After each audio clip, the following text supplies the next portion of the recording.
رات کی تاریکی میں ایک نوجوان لڑکی سارہ اپنے کمرے میں بیٹھی پڑھ رہی تھی۔ گھر میں سب لوگ سو چکے تھے اور آس پاس کا ماحول گہری خاموشی میں ڈوبا ہوا تھا، لیکن سارہ کو بار بار ایسا محسوس ہو رہا تھا جیسے کوئی اسے دیکھ رہا ہو، کوئی اس کے آس پاس موجود ہو۔ پہلے تو اس نے اپنا وہم سمجھا اور نظر انداز کر دیا، لیکن جب اس عجیب و غریب احساس نے شدت اختیار کر لی تو اس کا دل زور سے دھڑکنے لگا۔ وہ اٹھ کر کمرے کے چاروں طرف نظر دوڑانے لگی، مگر سب کچھ بالکل ٹھیک تھا۔ اس نے خود کو سمجھایا کہ شاید یہ اس کا ذہنی کیفیت کا نتیجہ ہے، اور دوبارہ اپنی کتاب پر توجہ مرکوز کر لی۔ کچھ دیر بعد اچانک اسے ایسا محسوس ہوا جیسے کسی نے آہستہ سے اس کے کندھے پر ہاتھ رکھا ہو۔ خوف سے اس کی سانسیں رک گئی اور وہ تیزی سے پیچھے مڑ کر دیکھنے لگی۔ وہاں کوئی نہیں تھا۔ اس کے باوجود کمرے کا ماحول عجیب سا لگ رہا تھا اور اس کی ہتھیلیاں پسینے سے بھیگنے لگی۔ اسی لمحے اس نے کمرے کے باہر کسی کے قدموں کی آہٹ سنی، جیسے کوئی آہستہ آہستہ چل رہا ہو۔ قدموں کی آوازیں اور قریب ہوتی جا رہی تھی۔ سارہ نے اپنی سانس روک لی اور دروازے کی طرف خوف زدہ نظروں سے دیکھنے لگی۔ دروازے کے نیچے سے ایک سائے کا گزرنا صاف محسوس ہوا، جسے کوئی باہر کھڑا ہو۔ وہ تیزی سے دروازے کی طرف بڑھی اور آہستہ سے دروازہ کھولا، مگر باہر مکمل اندھیرا تھا۔ اتنے میں اس کے جسم میں ایک سرد سی لہر دوڑ گئی اور اس نے محسوس کیا کہ کوئی اس کے پیچھے کھڑا ہے۔ لرزتے ہوئے اس نے پیچھے مڑ کر دیکھا، لیکن وہاں کچھ نہیں تھا۔ اگلی صبح سارہ نے یہ بات اپنے دوستوں کو بتائی تو سب نے اسے مشورہ دیا کہ کچھ دن کہیں اور قیام کرے، لیکن سارہ اس بات کو ایک وہم سمجھ کر نظر انداز کرتی رہی۔ وہ ضدی تھی اور اس نے اپنے کمرے میں ہی رہنے کا فیصلہ کیا، مگر یہ کیفیت ہر رات کے ساتھ بڑھتی گئی۔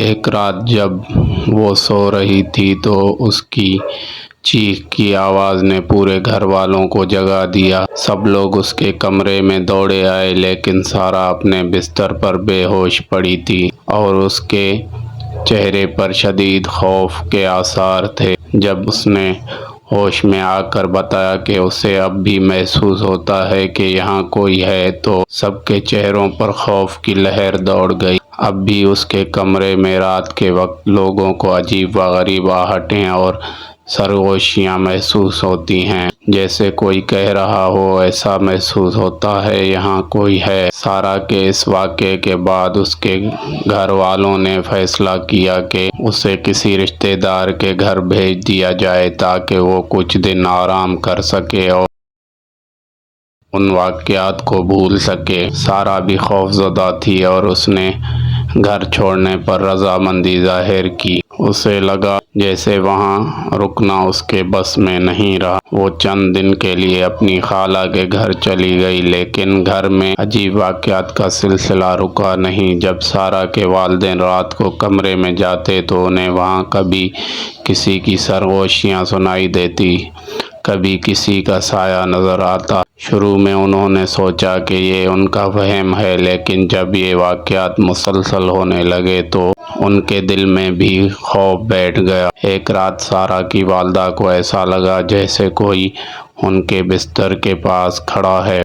انہوں نے آنکھیں کھولی، لیکن انہیں کچھ نظر نہ آیا۔ اگلے دن انہوں نے محلے کے ایک بزرگ کو اس کے بارے میں بتایا جو اس قسم کی چیزوں کے بارے میں معلومات رکھتے تھے۔ بزرگ نے کہا کہ یہ جگہ کسی کی ناپسندیدہ ہستی کے زیر اثر لگی ہے اور انہیں کسی عالم یا عامل کو دکھانا چاہیے۔ اس بات پر غور کرنے کے بعد سارہ کے والدین نے ایک معروف عالم کو بلایا۔ عالم نے پورے گھر کا جائزہ لیا اور اس کمرے میں جا کر کچھ پڑھائی شروع کی۔ چند لمحوں بعد عالم نے کہا، یہاں اس جگہ پر بیٹھی ہوئی ہے، شاید یہ کسی حادثے یا کسی ناتمام خواہش کی وجہ سے اس کی روح کو سکون نہیں مل رہا۔ عالم نے گھر والوں کو کچھ خاص دعائیں دیں اور کہا انہیں یہ دعائیں روزانہ پڑھنی ہیں۔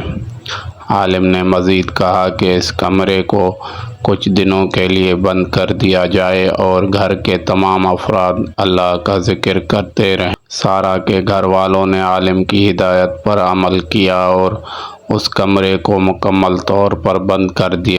کچھ دنوں کے بعد گھر کا ماحول کافی پرسکون ہو گیا، لیکن سارہ جب بھی اپنے گھر کا ذکر کرتی ہے تو اس کے دل میں خوف اور تجسس اور کیفیت ہی ملتی ہے۔ کچھ عرصے بعد سارہ دوبارہ اپنے گھر لوٹ آئی۔ سب کچھ بظاہر ٹھیک تھا، مگر جب وہ کمرے کے قریب سے گزرتی تو اسے اب بھی کبھی کبھار ایسا محسوس ہوتا ہے کہ دروازے کے پیچھے کوئی موجود ہے، جیسے وہ کہہ رہا ہو۔ ایسا محسوس ہوتا ہے یہاں کوئی ہے۔